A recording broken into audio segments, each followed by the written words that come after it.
Assalamualaikum warahmatullahi wabarakatuh. Kembali lagi di channel Guru Saham di video analisa sinyal forex untuk Selasa 14 Juni Februari 2022. Ya, jadi teman-teman yang belum follow bisa di follow terlebih dahulu Instagramnya guruforex_ready ya, untuk dapat info-info tentang sinyal dan analisa setiap harinya. Ya, jadi untuk hari ini kita udah ada dua analisa di sini ya. Ada New Zealand Japan Yen, kemudian ada GBP New Zealand. Dan di sini untuk New Zealand Japan Yen sendiri ini termasuk lebih ke swing ya daripada ke intraday. Dan kemudian untuk GBP New Zealand ini lebih ke intraday ya teman-teman. Nah, untuk New Zealand Japan Yen ini kita analisa dari time frame M5 hingga H4. Terus kita ambil posisinya buy karena kita lihat dia sudah ada change of karakter juga. Kemudian di GBP New Zealand kita analisa dari time frame M1 hingga H1. Kita ambil posisinya sell karena kita melihat adanya potensi inducement ya di sini ya.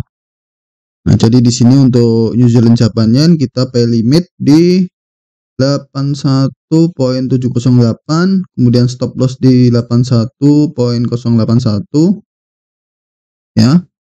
Kemudian untuk TP di 86.748. Lalu di sini untuk resiko lossnya sekitar 5,85 dolar per 0,01 lotnya ya. Nah, di sini untuk risk and reward sampai 1:8 ya. Jadi ini agak cukup panjang untuk semacam swing ya. Kemudian untuk expirednya sampai 30 Juni ya pastinya ya. Lebih lama. Jadi mungkin butuh waktu lama untuk harga menjemput limit order kita.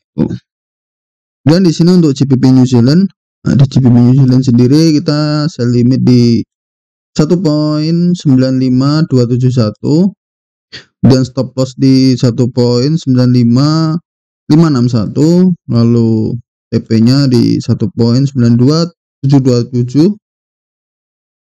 Ya, di sini untuk resiko lossnya per 0,01 lot sekitar 1,87 ya, lumayan kecil ya teman-teman dibanding New Zealand Japan Yen yang ini. Lalu untuk risk and rewardnya sama 1:8, expirednya sampai 20 Juni 2022.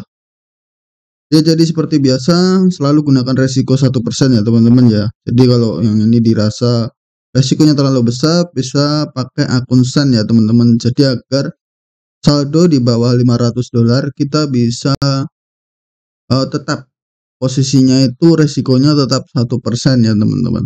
Jadi misalkan saldonya 100 atau 200 dolar, kita bisa sesuaikan resikonya itu cuman 1% ya teman-teman ya. Nanti bisa diatur lotnya itu sama gitu. Kan kalau akun Sen modal 200 dolar bisa jadi 20.000 sen ya teman-teman. Nah, itu 20.000 sen kita bisa atur resikonya sesuai dengan 5 dolar ini ya. Kalau 5 dolar kan berarti sekitar kurang lebih kita butuhnya sekitar 50.000 sen ya. Jadi kalau 5 dolar ini ya kita bisa atur lagi dengan resikonya yang lebih rendah gitu. Misalkan kalau tadi kan dari 200 sen 200 dolar maksud saya, 200 dolar itu jadi 20.000 sen. Ya, kalau 20.000 sen kita bisa asumsikan dengan resiko sekitar 2 dolar aja gitu.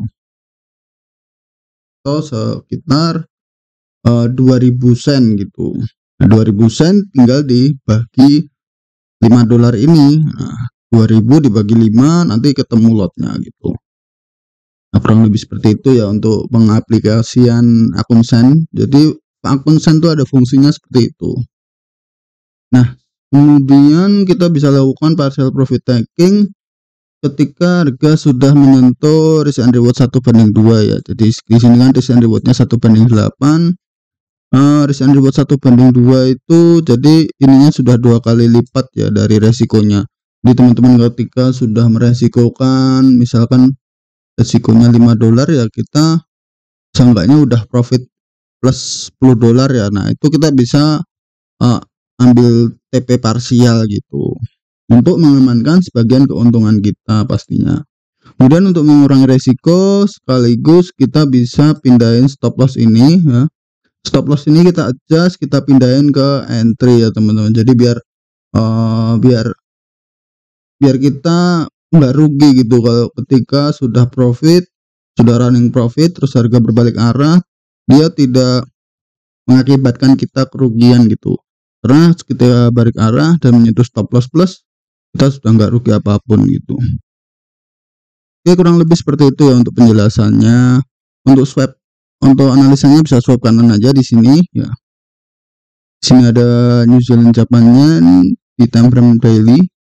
Dan di sini ada GBP New Zealand di time frame H4. Oke, kita bahas satu persatu dari New Zealand Japan Yen ya.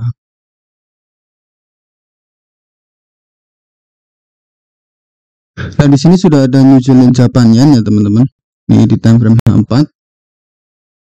Kenapa kita entry buy di sini di area ini? Nah, kalau kita perhatikan lagi, kalau kita pindah ke daily dulu. Di daily tren cenderung naik ya, cenderung bullish. Dan sekarang sedang mulai koreksi. Nah, kalau kita lihat lagi, harga sebelumnya menyentuh area FVG daily ya. Yang mana setelah mencapai area FVG-nya daily ini, sini ada area FVG untuk time frame daily. Kelihatan ya teman-teman, ada area FVG-nya time frame daily. Setelah harga masuk ke area FVG, ya pullback. Ya, dia adanya kontraksi di sini, adanya kebalikan arah di sini, dia pullback. Tapi setelah dia masuk ke area FVG daily yang sebelah sini, ya, dia rebound kembali ya. Jadi dia masih kuat untuk bullish ya teman-teman. Setelah bullish, karena dia sebelumnya juga ada breakout structure-nya daily di sini, dia rebound masuk ke sini, dia bullish lagi. Nah, tetapi setelah dia masuk ke area ini ya teman-teman, dia di sini ada area FVG H2 di time frame H2. Nah, di sini dia pullback lagi ya setelah masuk ke area resist atau ke area supply. Nah, kemudian kalau ini kan tren masih bullish ya, kecuali kalau ini sudah terbreak di area ini, area low ini dia berhasil break di area ini, mungkin bisa jadi dia masih bisa melanjutkan penurunan atau perubahan arah ya. Nah, di sini udah jadi change of karakter ya. Tapi di sini saat ini dia belum adanya change of karakter ya. Ini di time frame daily ya teman-teman. Kemudian kalau kita lihat di H4, nah sekarang tren masih bearish ya untuk tren New Zealand Japan Yen masih bearish, tapi tren panjangnya memang bullish ya. Kemudian ini kan di tren medium ya ini ya teman-teman ya. Tren mediumnya memang masih bearish. Jadi kita cari posisinya buy ya. Kita buy di area supportnya daily ya, atau di supportnya di area supportnya H4 medium ini ya. Jadi time frame medium ya. Nah, di sini untuk kita cari order block. Nah, di sini kan ada banyak sekali breakout structure ya. Di sini bisa jadi area breakout structure, breakout structure, breakout structure, breakout structure, breakout structure. Nah, di sini ada banyak sekali area order block ya. Area order block, area order block. Dan ini udah tertembus yang buat low. Ya, di sini ada low. Di sini dia adanya tot. Yang karakter adanya breakout structure juga. Di sini ada breakout structure juga. Jadi memang untuk time frame rendahnya seperti ya 1 M30 dia memang bearish ya. Nah, kemudian di sini kalau kita buy, kita ambil order block yang sebelah mana gitu. Kan bingung ya kalau posisinya bearish seperti ini atau counter market ya. Kemudian kalau kita kan sebenarnya sepenuhnya nggak counter market ya, tapi kita ikut market yang time frame tinggi ya seperti daily tadi ya. Nah, di sini kita cari dia letak koreksinya pakai Fibo-nya SMC ya. Nah, di sini adalah area OTE, optimum trade entry-nya di Fibo 70 ya. Jadi kalau Fibonacci-nya SMC itu ada area premium, ada area diskon ya. Premium itu di area 0 ini atau di area supply, kemudian di area diskon itu area ini. Kemudian untuk yang di area tengah ini namanya equilibrium ya. Kemudian di sini untuk area OTE-nya biasanya di area Fibo 70 ya teman-teman. Nah, di sini kita ambil yang di area Fibo 70 ya. Kita ambil di area ini, kita tandai ya, terus kita pindah ke H1. Kita cari order block di area itu ya. Nah, akhirnya ketemu di sini area order blocknya di satu candle terakhir di sini, dan sebelum dia membuat area VG dan terjemput lagi ya. Ini adalah areanya, kita bisa ambil di satu candle bearish ini ya. Nah, di sini kita masih convert lagi, kita cari yang lebih rendah lagi seperti M15 atau M5 misalkan. Kita cari yang lebih rendah lagi sampai ke M5. Nah, di candle M5 ini pun juga cukup besar untuk range-nya.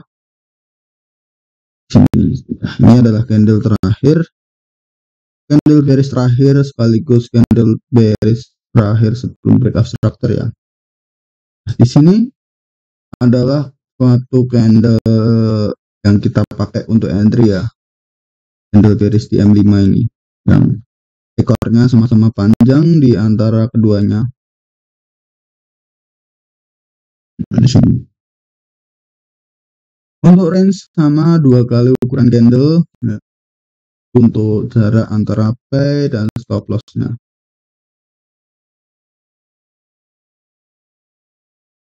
Oke, kurang lebih seperti itu ya untuk analisa kenapa kita entry di sana, kenapa kita memutuskan entry di saat market bearish. Ini kita tidak counter market, tapi ini lebih ke kita ikut tren yang lebih besar ya. Kurang lebih seperti itu. Next kita lanjut di GBP New Zealand.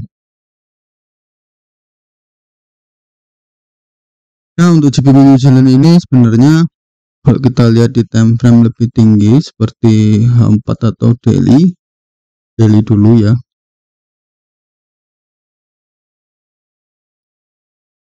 Jadi di time frame daily dia memang masih sideways ya. Untuk tren weekly, tren daily dia masih sideways di area-area ini.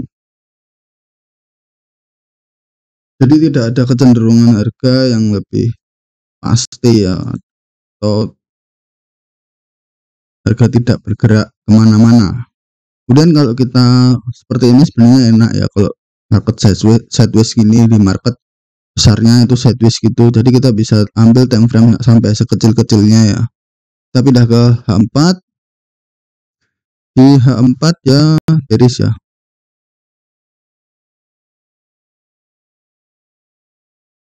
Sini bearish ya, di sini ya. Bearish ya dari sini ya.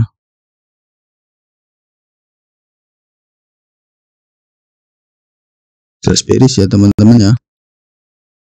Kemudian di sini yang mulai adanya koreksi ya di sini ya. Kita tarik seperti ini. Atau bear flag ya teman-teman ya. Di sini bisa jadi katakanlah area bear flagnya. Kurang lebih seperti ini. Trend H4-nya kita hapus saja karena kita tidak pakai. Nah, di sini dia sudah break ya di area H1 ya. Kalau kita pindah ke H1, ini adalah trend, dia berhasil breakout dari resist trend line-nya di sini. Dia berhasil breakout, tapi di sini dia cuma sampai ke area ini, ke area supply yang di sini. Kemudian dia balas dengan short di sini ya. Artinya dia break dari low yang sebelumnya ya. Nah, di sini ada channel sideways juga ya di sini ya. Harga udah sebelumnya sempat nembus ke area ini dengan bentuk equal high ya. Atau dia pernah membuat inducement juga di sini area ini dengan bentuk area equal high. Kemudian di sini juga sama, dia membentuk equal low. Nah, di sini itu equal high dan equal low itu termasuk equal structure ya teman-teman ya. Jadi harga false break ya, seperti itu ya. Kalau orang-orang bilang false break. Jadi harga kelihatannya breakout tapi tidak jadi, kelihatannya breakdown tapi tidak jadi. Jadi cuman menyentuh area-area stop loss gitu kurang lebih. Nah, di sini kalau kita perhatikan di luar area ini ya, di luar area ini, area sideways ini, di sini kita bisa perhatikan di sini adalah area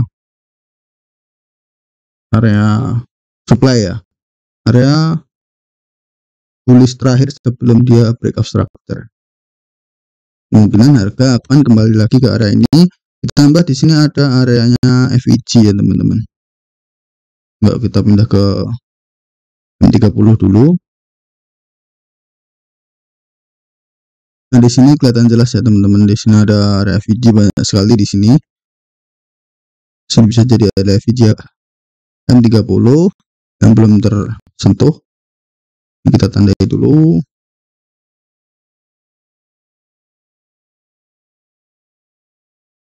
Di area FEG ini cepat atau lambat harga pasti akan masuk ke area itu ya.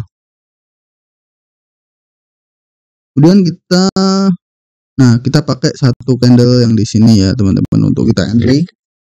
Maaf. Nah, seperti ini. Yang candle yang di sini kita pakai untuk kita entry ya. Kita pindah ke M5.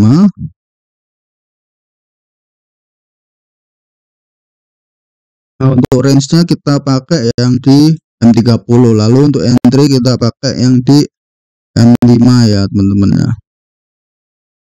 Tepatnya di sini.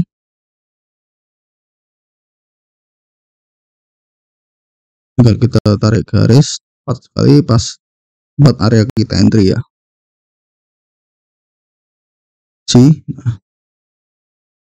Ada tempat ya sama yang tempat kita entry. Kita entry pas di area candle bullish terakhir sebelum dia break ya, atau sebelum dia down. Ini adalah breakout strukturnya di M5. Ini kita hapus biar lebih bersih.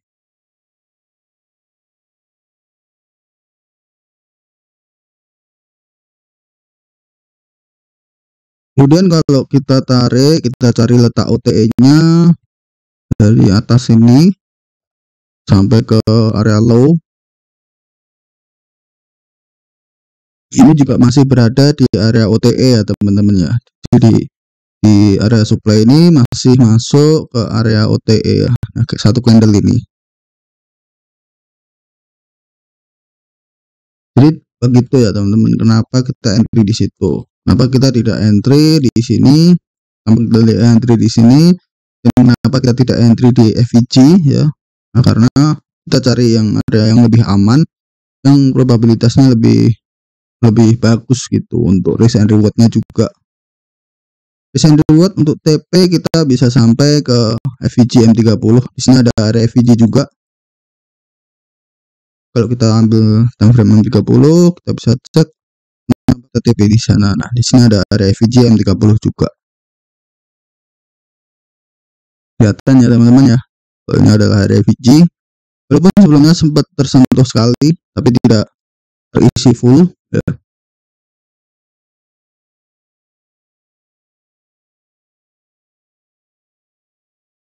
Ya, kurang lebih seperti itu ya untuk analisa GBP New Zealand dan New Zealand Japan Yen. Terima kasih udah menonton, semoga bermanfaat dengan video ini. Yang udah profit pertahankan, yang masih loss terus belajar ya, pertahankan risk manajemennya, karena itu adalah kunci untuk profit konsisten ya. Tanpa risk management yang konsisten, tanpa money management yang konsisten, apalagi resikonya berubah-ubah gitu, jadi tidak selalu fix 1% setiap kali kita trading ya, kita nggak akan bisa untuk profit konsisten ya. Untuk nominal resiko kita boleh untuk berubah-berubah. Misalkan kita loss ya, kalau resikonya 1% ya nominalnya tentu saja berkurang ya, karena dari 100 menjadi 99 kan. Kalau ibaratkan kalau saldo kita 100 kemudian kita loss 1%, artinya saldo kita tinggal 99 ya. Kemudian dari 99 itu kita loss lagi 1% ya, Artinya kita ruginya 9,9 dolar ya. Jadi enggak 10 dolar lagi. Enggak 1 dolar lagi, maksud saya 0,9 dolar gitu. Jadi enggak 1 dolar lagi kan. Kalau 100 dolar resiko 1% kan resikonya 1 dolar ya. Kalau 99 dolar ya resikonya 0,9 dolar gitu. Tapi kalau kita profit dari 100 terus kita profit 5%, jadi 105% ya kita resikonya juga naik gitu, tapi tetap fix 1% gitu. Jadi 1,05 dolar gitu misal resikonya tuh. Jadi nominal berapapun itu nggak masalah sebenarnya untuk resikonya. Yang penting resikonya tetap 1% dari modal. Oke, ikuti terus analisasinya forex di video-video selanjutnya. Jadi jangan lupa subscribe agar tidak ketinggalan update video-video berikutnya. Yang punya pandangan lain bisa tulis di kolom komentar. Jangan lupa like, share, dan subscribe ya. Oke, wassalamualaikum warahmatullahi wabarakatuh.